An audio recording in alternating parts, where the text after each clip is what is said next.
Are Empire Engineers any good in patch 5.0? Let's go over this thoroughly because the Engineer is different from, and weaker than, the Master Engineer who is an Empire Lord.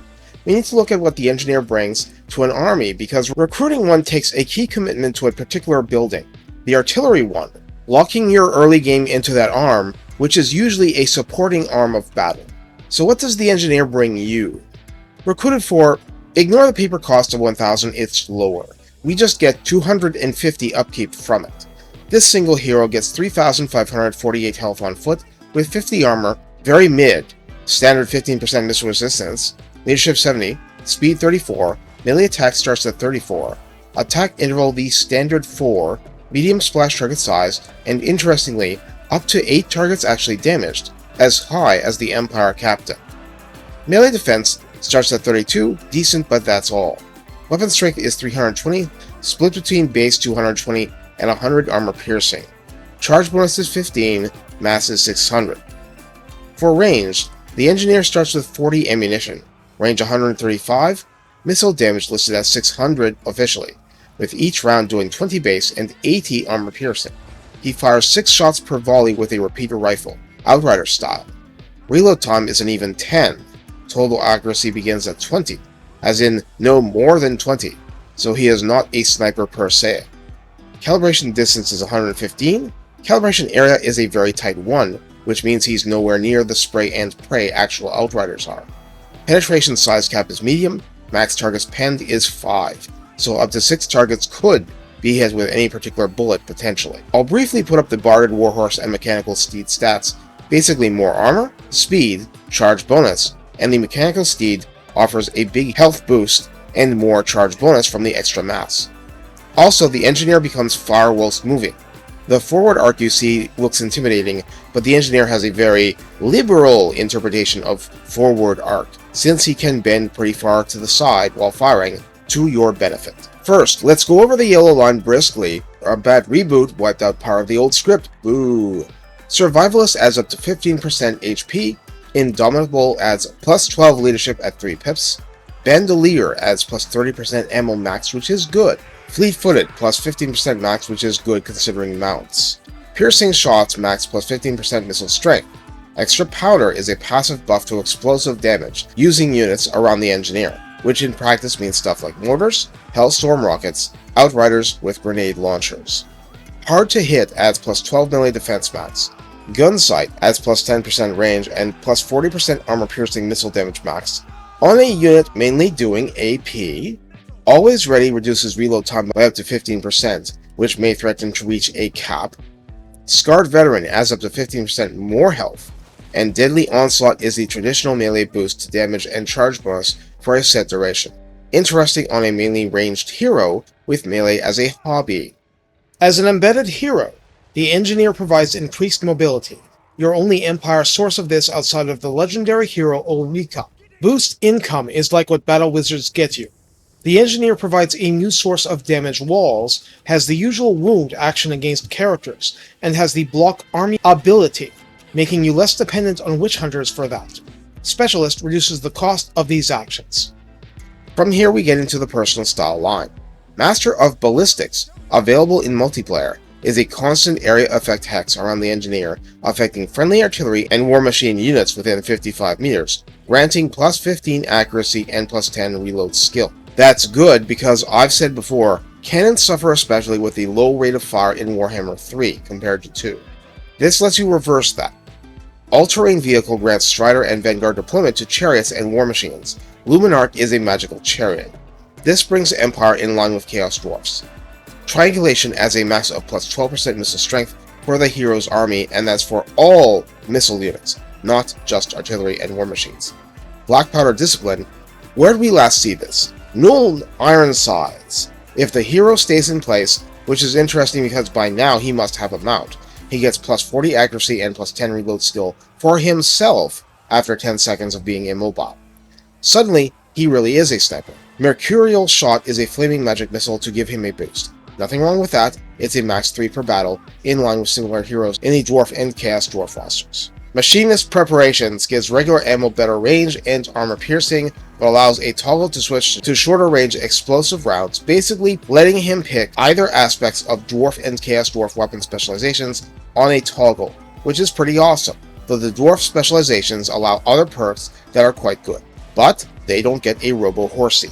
Because of the mangled script, I almost skipped over the restock mechanic, which is very important. I said that this was going to be really important for units like the Sunmaker. Well, that is definitely what happens now. Restock is just like what you get from dwarfs. So, it's on a cooldown, you get use of it 4 times per battle, you are able to restock ammunition, it's 30% of an ally's total ammunition.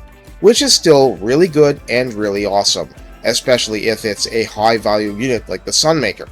So, make full use of it, it unlocks at rank 8. So how do you use the Engineer?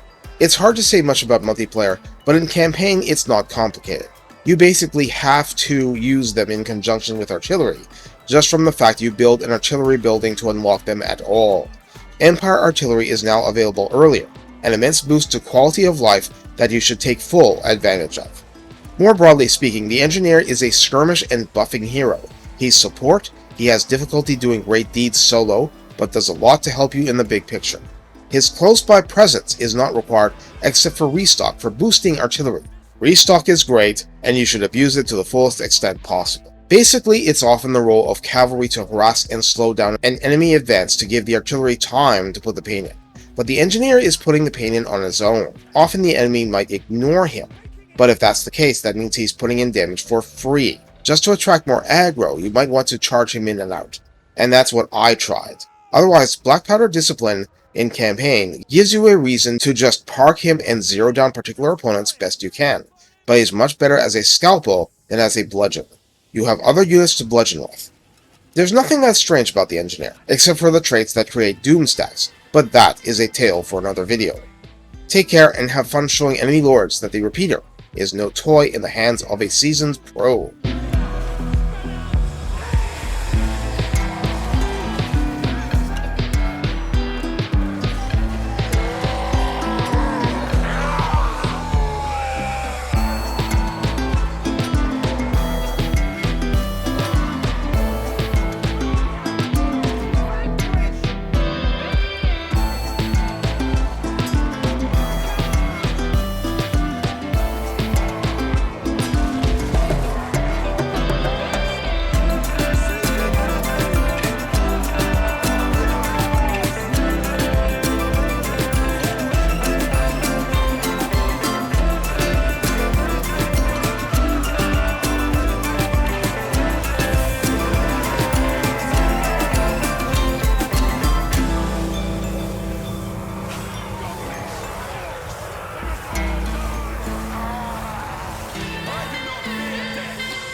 locomotion.